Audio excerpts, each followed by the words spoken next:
You know when you get really lucky and you watch a film at the perfect time? Do you know what I mean? You're at the perfect age. It's the perfect time of day, and you turn this film on, and by the end, you're thinking to yourself, I could have watched this any other time in the universe, but I'm watching it now. And it's almost like this movie was just like waiting for me. And that's genuinely how I feel about Brokeback Mountain.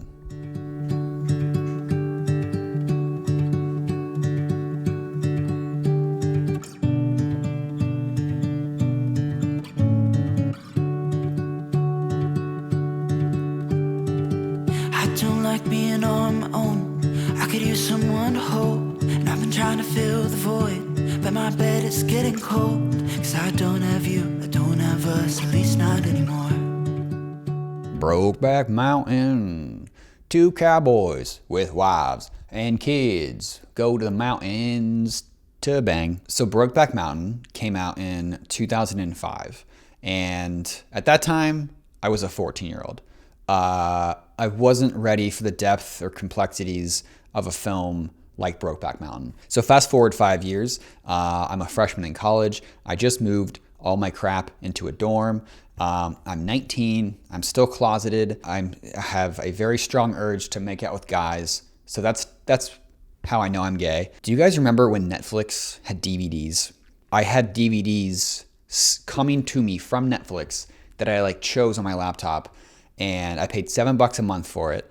And so one day I was like, let's get Brokeback up in this bitch. A week later, it came in the mail. I popped the DVD into my brand new 32-inch Samsung LCD display. It was the first piece of queer cinema I had ever laid my eyes on.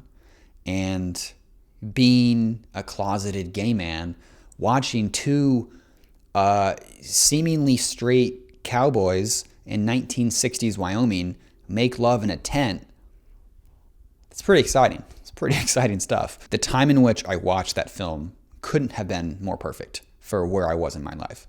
I needed a little bit of, I needed some beautiful art to make me feel a part of something. When you're walking down the street as a closeted man, you're like, oh, is this walk too feminine? Am I walking like a gay man? Am I talking like a gay man? Am I gesturing like a gay man? And so all these thoughts are running around in your head. And then you see this film, which also the film touches on what makes a man. What makes a man a man? All that to say that I just felt like a beautiful sense of community for the first time. And I think after that film, I embraced the gay culture and gay community more than I ever did. I think we all have that piece of art that changes us many times throughout our lives. But there's probably a couple that you can think of that you're like, damn, this is my Brokeback. And also, it's just such a beautiful movie.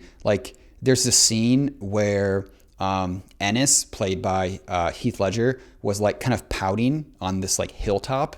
And because it was the end of the first summer that they spent together, which I've been there. I've been to a point where I was like, oh man, this has been a beautiful long weekend with this person.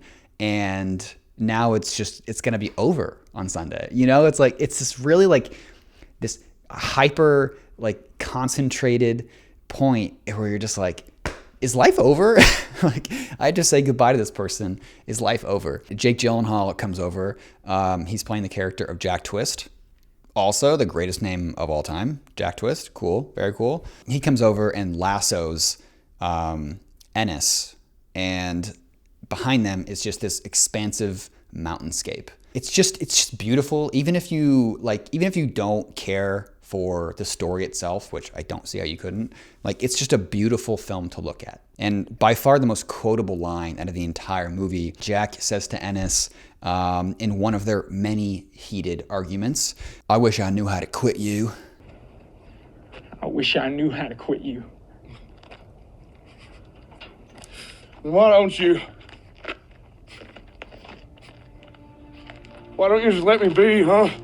And watching that recently, that line struck me differently this time watching it, because just recently going through a breakup, there have been a lot of moments through it where I was like, I wish I knew how to quit him. And so yeah, watching that was just like, it had like even more meaning or different meaning this time around. The movie also went on to make like a fuckload of money. It made like almost $200 million, which the budget was only $14 million. It was just an absolute financial success on top of its just already great success, like winning the 2006 MTV's Best Kiss Award.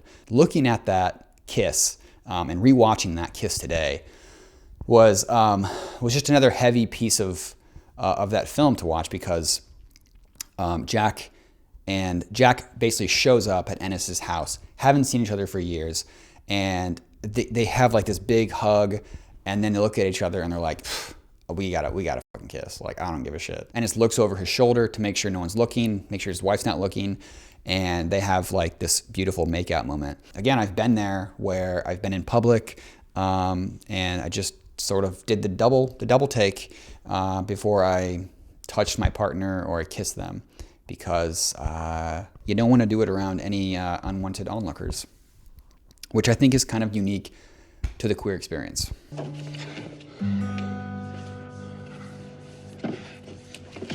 And on top of all of that, one of the biggest themes in the movie is living double lives. Like, both of these men get married and have children and are trying to hide their feelings for each other from everyone else in their life.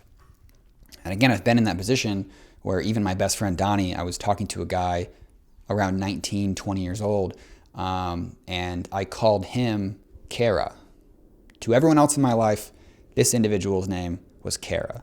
That wasn't his name. Again, this film had so many parallels to what I was going through that I couldn't get enough of it. If you have any suggestions for other pieces of queer cinema that you want to share with the rest of the class, you know where the comments are.